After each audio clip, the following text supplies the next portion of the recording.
Bismillahirrahmanirrahim. Allahumma salli ala Muhammad wa ali Muhammad. Teman-teman sekalian yang saat ini sedang bersama saya pada malam Jumat yang penuh berkah ini, di bulan yang penuh berkah juga. Assalamualaikum warahmatullahi wabarakatuh. Pertama-tama saya berdoa semoga Allah Subhanahu wa taala memberikan apa yang baik untuk kita semuanya, berupa kesehatan jasmani dan rohani, memberi kita kekuatan, kemampuan, dan kesempatan untuk memperbaiki diri kita, keluarga kita, orang-orang yang punya perhatian kepada kita, orang-orang yang berjasa dalam hidup kita, dan semua orang-orang yang layak untuk mendapatkan kebaikan. Pada malam ini saya terpanggil menyampaikan pandangan-pandangan saya sesuai dengan perspektif saya dalam melihat hal-hal yang berhubungan dengan Maulid Nabi, kemudian isu penghinaan kepada Nabi yang dilakukan oleh majalah Charlie Hebdo, kemudian sikap dan pernyataan Presiden Prancis, juga aksi pemenggalan yang dilakukan oleh seorang pemuda Muslim terhadap seorang guru yang juga ikut menyampaikan pandangannya yang memojokkan Nabi dalam kelas, juga tentang reaksi sebagian umat Islam berupa ajakan untuk melakukan boikot terhadap produk-produk Prancis, yang juga mengundang reaksi sebagian pihak antara pro dan kontra. Nah, saya tidak tahu bagaimana memulainya, karena sebetulnya saya ingin berbicara tentang Maulid Nabi pada acara yang khusus, yaitu pada malam Minggu yang akan datang.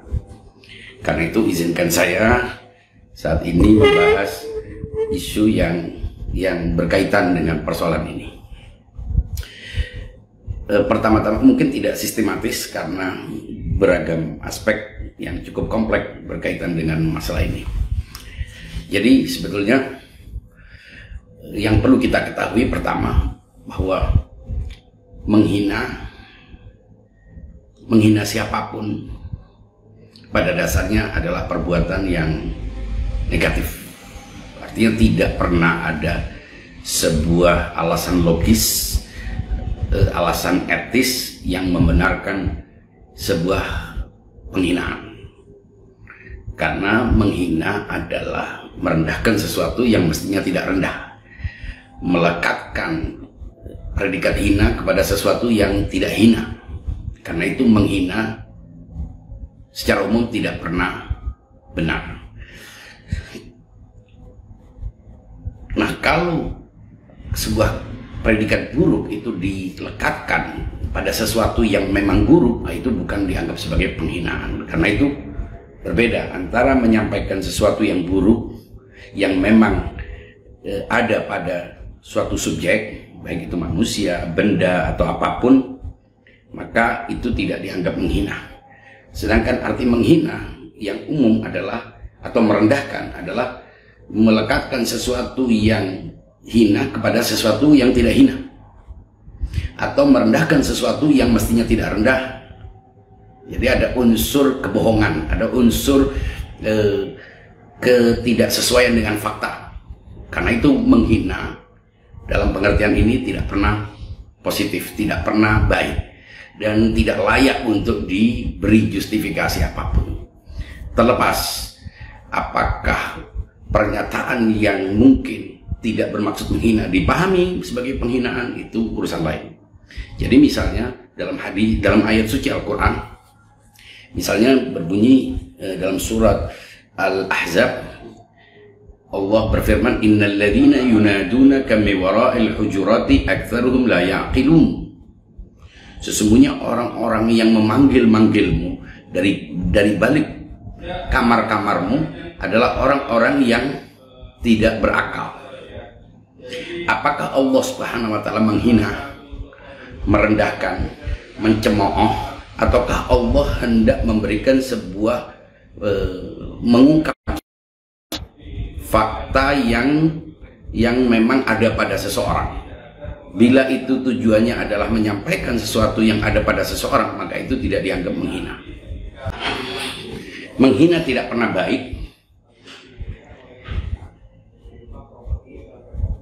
Kepada siapapun. Jadi siapa yang sangat dihormati atau orang yang biasa-biasa saja tidak layak untuk dihina. Lebih-lebih penghinaan kepada orang yang diagungkan, dimuliakan.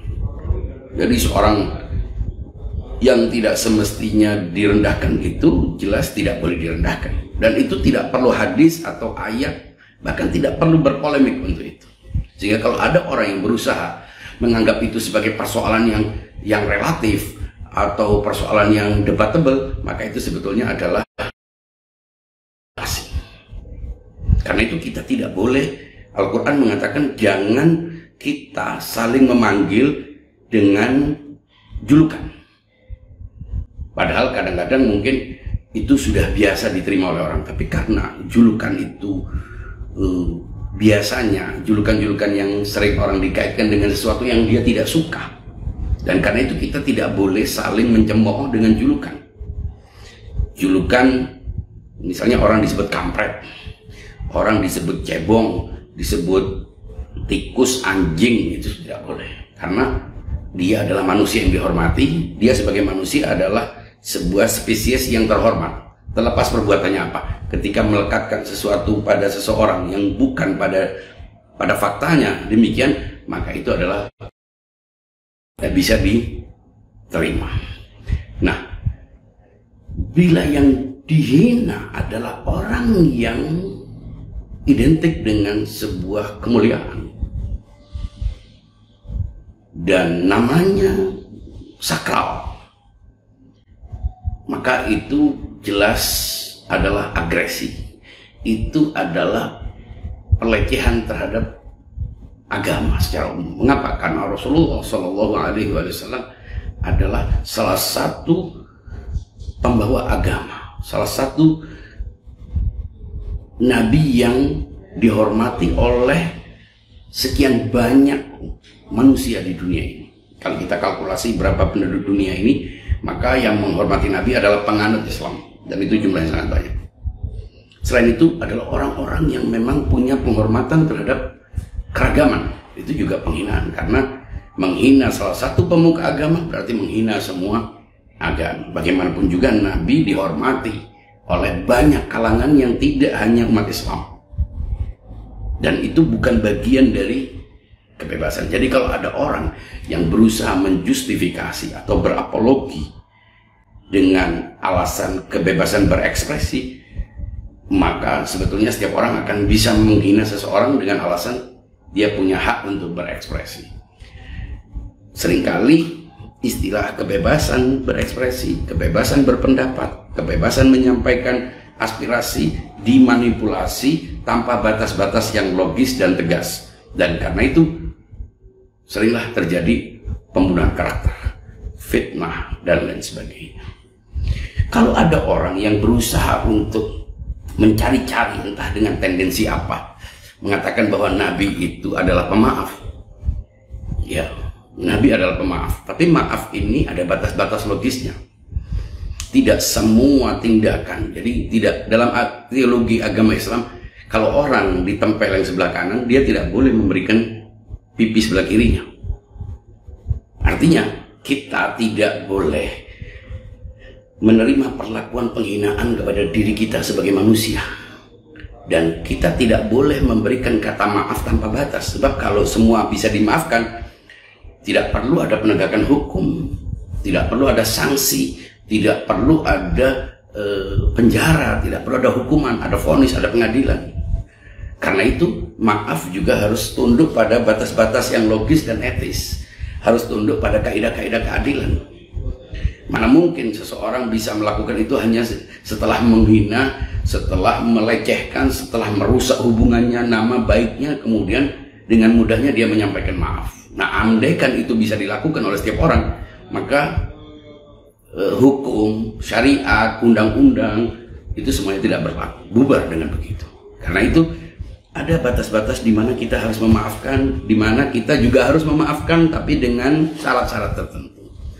Nah, Nabi mungkin memaafkan, kita tidak tahu. Tapi yang jelas Nabi adalah Raufun Rahim. Itu pun dengan batasan-batasan yang jelas.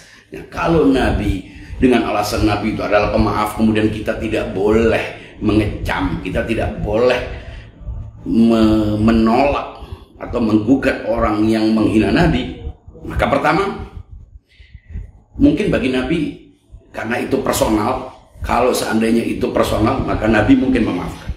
Tapi andaikan itu personal dan Nabi memaafkan, bukan pengikut yang menghormatinya, mengagungkannya tidak boleh mengecamnya. Jadi kita tidak punya bukti apakah kalau Nabi itu dilecehkan secara personal, dihina, itu Nabi memaafkan. Andaikan memaafkan, itu pun tidak menjadi dasar bagi kita untuk memaafkan. Kenapa? Ya, Nabi sebagai orang yang mulia, sebagai orang yang sangat mulia, tentu berbeda dengan kita yang mengagungkan orang yang mulia. Dan memang pada posisi Nabi dia harus begitu.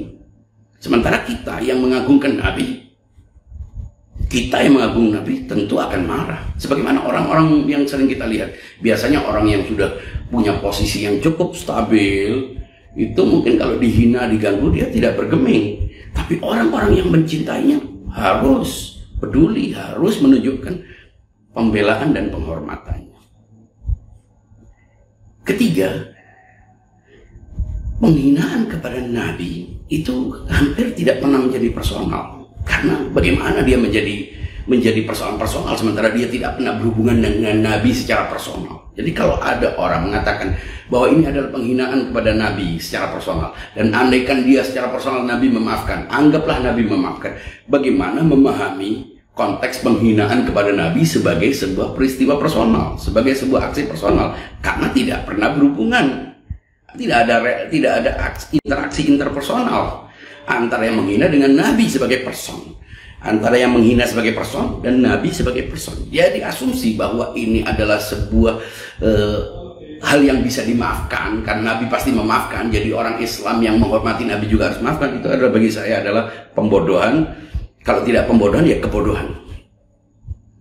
Nah, ada lagi yang berusaha untuk menganggap bahwa kecaman kita terhadap orang yang menghina Nabi itu sebagai ekspresi emosional atau ekspresi marah, dan menganggap seakan-akan marah itu pasti negatif.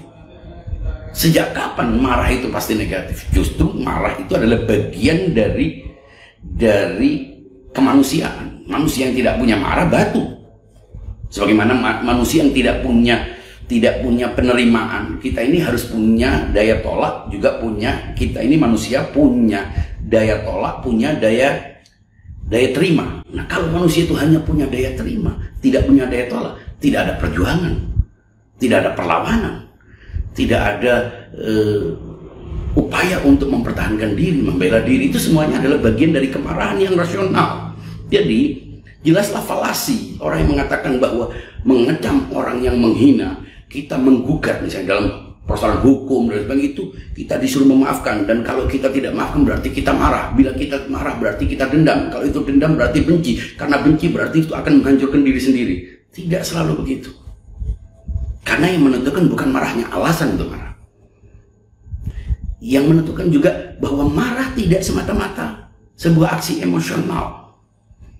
Maka itu kalau ada orang mengatakan bahwa marah itu semata-mata emosi, ekspresi kemarahan bisa emosional, tapi dasarnya bisa rasional. Dan marah itu tidak mesti teriak-teriak. Marah itu adalah penolakan pada dasarnya, penolakan terhadap sesuatu yang dianggap merugikan. Jadi kalau kecaman itu dianggap kemarahan, tidak ada masalah. Dan tidak semua kemarahan itu emosional. Andai kan emosional, tidak semua yang emosional itu negatif. Karena apa? Emosional itu adalah sesuatu yang dianggap emosional itu adalah sesuatu yang berangkat dari hati, dari rasa, cinta, benci, rindu, marah. Itu semua adalah bagian dari peristiwa-peristiwa emosional yang terjadi pada manusia. Jadi tidak semua marah itu buruk, tidak semua sikap rasional, sikap emosional itu negatif, dan tidak semua yang berupa kecaman itu kemarahan. Boleh jadi memang bukan kemarahan, tapi sekedar untuk menunjukkan penyadaran kepada orang bahwa kamu punya batas-batas. Setiap orang punya hak, dan karena dia punya hak, setiap orang punya hak, maka setiap orang harus tahu batas-batasnya. Bila tidak, berarti dia akan melakukan agresi terhadap orang. Nah, Barat itu punya sejarah agresi, punya sejarah arogansi. Kalau kita katakan bahwa aksi boikot itu dengan politik, terlepas dari itu, karena yang melakukan itu tidak hanya terjadi di Perancis, bisa juga pernah terjadi di Denmark, bisa juga pernah terjadi di Belanda dan lain sebagainya. Tapi dalam konteks saat ini yang terjadi adalah sebuah majalah yang berulang kali. Kalau kita katakan satu kali mungkin itu salah cetak, tapi berulang kali. Dan tidak hanya mencetak berulang kali pula disomasi, digugat dan dikecam, tapi mengulangnya, sehingga secuil kemungkinan bahwa itu tujuannya hanya mencari rating itu sangat kecil, sehingga yang tersedia hanya konfirmasi bahwa itu adalah sebuah aksi tujuannya untuk menciptakan sebuah chaos, sebuah kekacauan, sebuah fobia terhadap Islam. Terlepas apakah kebencian kepada agama secara khusus, ataukah sebetulnya mereka punya kebencian kepada sebuah pemahaman keagamaan dalam Islam yang mereka karena kepemahaman yang sangat rendah, karena tidak mampu untuk melihat Islam secara keseluruhan, tidak bisa mengcover, mempelajari umat Islam dengan berbagai macam pandangan yang berbeda-beda, akhirnya dengan seenaknya secara serampangan menganggap umat Islam itu sama. Dan karena itu, baik penghinaan kepada Nabi maupun penghinaan kepada Islam maupun penghinaan kepada umat Islam tidak akan pernah benar. Mengapa? Karena umat adalah kumpulan dari banyak manusia, dan tidak semua manusia itu memahami Islam sebagaimana yang ada dalam persepsi mereka. Memang kita tidak bisa menafikan bahwa di Barat, di Eropa, di Prancis itu ada kelompok-kelompok Islam yang memang mencoreng Islam, yang memang perilaku dan sikapnya itu mencoreng Islam. Tapi itu tidak mewakili semua umat Islam. Tidak bisa dengan alasan karena segelintir orang yang punya perilaku dan sikap yang negatif, yang intoleran, yang ekstrim, yang radikal, kemudian serta-merta menganggap semua umat Islam itu demikian. Apalagi menganggap agama Islamnya demikian. Lebih parah, bahwa aksi pemenggalan yang dilakukan oleh pemuda dari chatnya itu salah, ya, tapi pembunuhan atau pemenggalan itu dengan semua kesalahannya tidak kemudian menggugurkan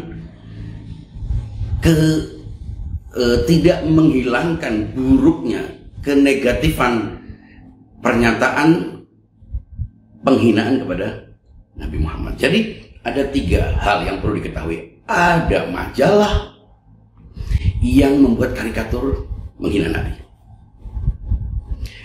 Ada guru yang menceritakan tentang majalah ini dengan tujuan mendukungnya di hadapan para muridnya dalam kelas.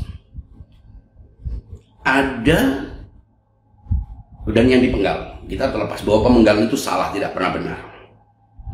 Dan ada pernyataan dari seorang presiden. Jadi ada 3 hal. Presiden Prancis. Pertama, penerbitan majalah ini salah karena menghina. Terlepas menghina apapun, menghina Yesus, menghina Siddhartha Gautama, menghina Islam, menghina presiden negara yang dihormati oleh rakyatnya, itu sendiri adalah suatu yang negatif. Tidak pernah ada dasar yang membenarkannya. Alasan kebebasan berekspresi, alasan kebebasan berpendapat, hak asasi manusia itu sama sekali tidak bisa dibenarkan. Kalau itu bisa dibenarkan, nggak perlu ada undang-undang yang menghukum seseorang karena pencemaran nama baik dan lain sebagainya. Itu jelas tidak bisa dibenarkan. Kedua,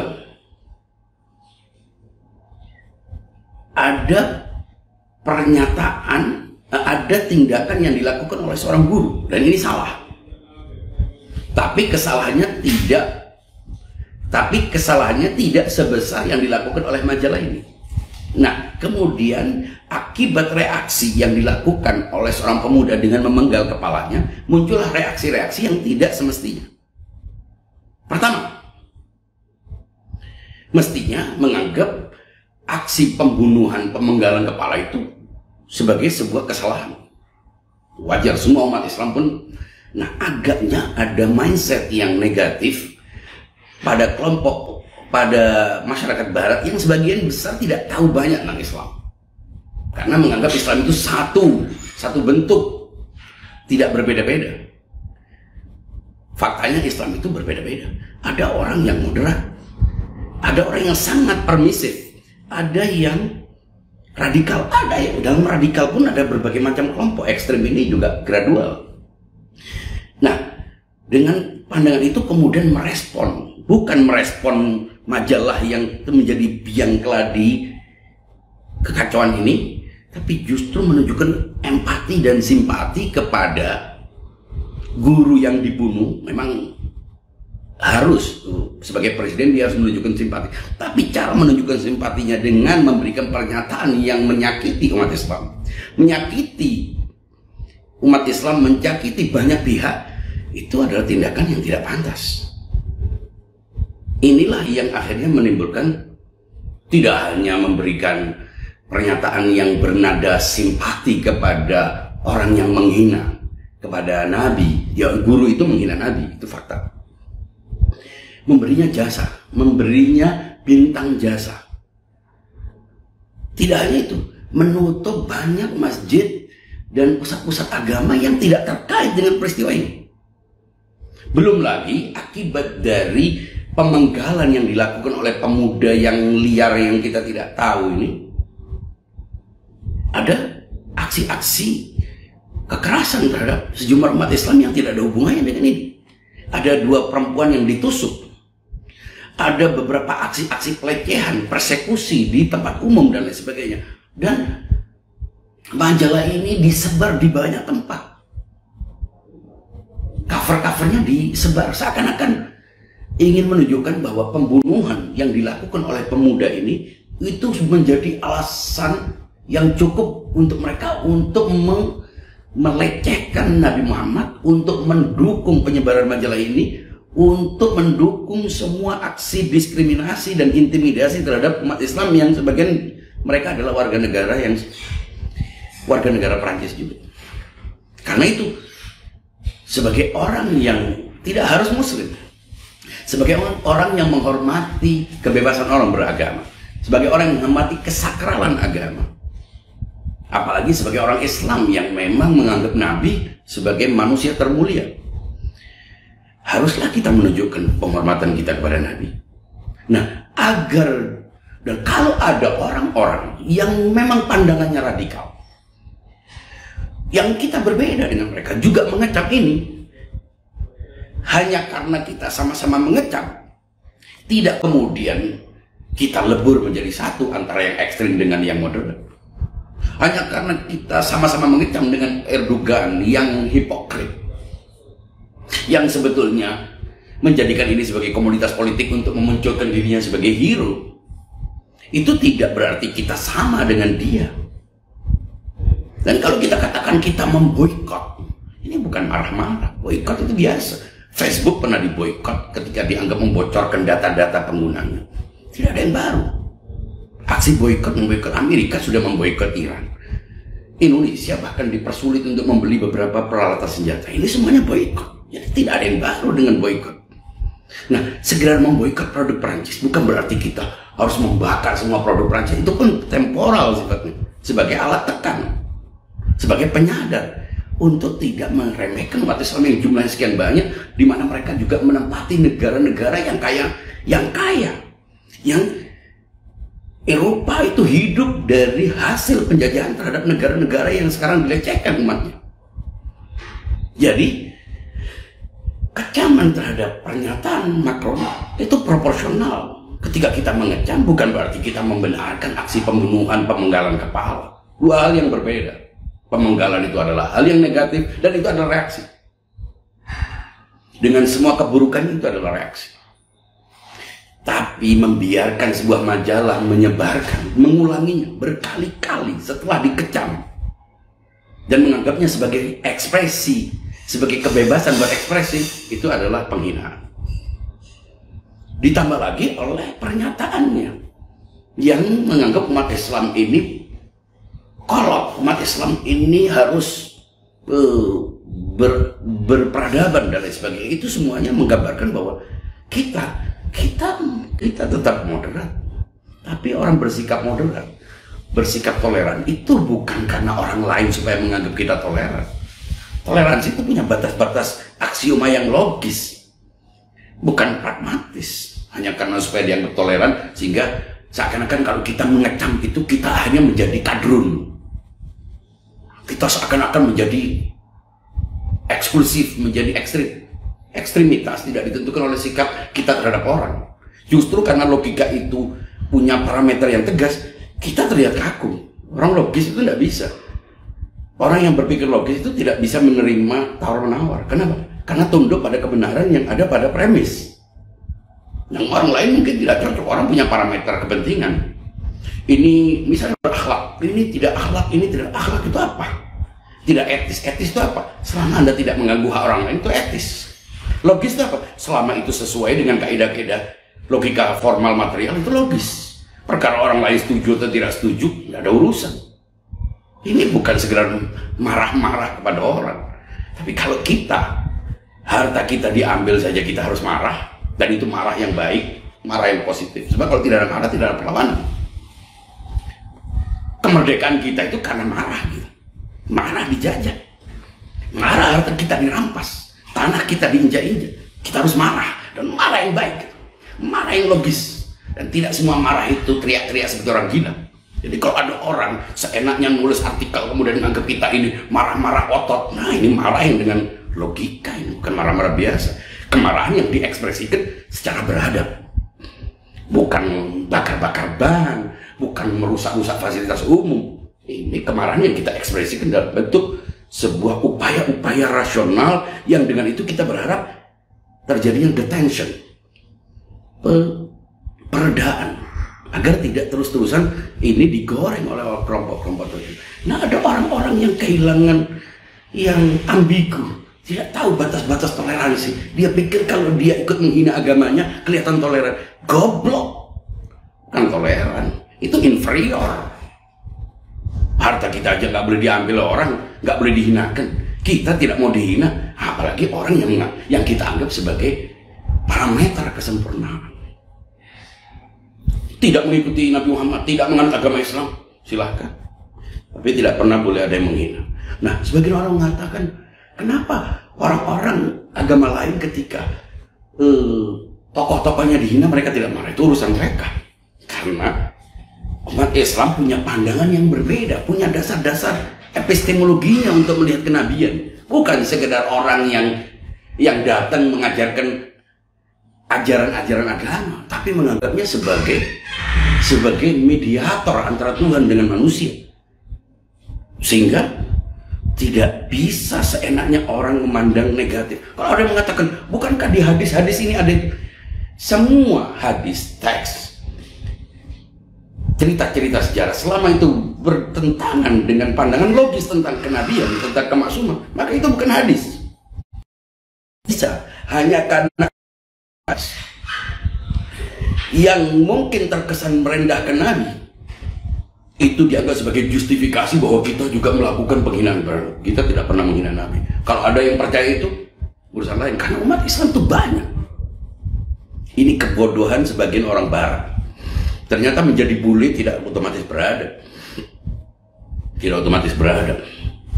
Mereka tidak tahu dalam Islam ini ada khazanah yang besar, ada peradaban yang luas.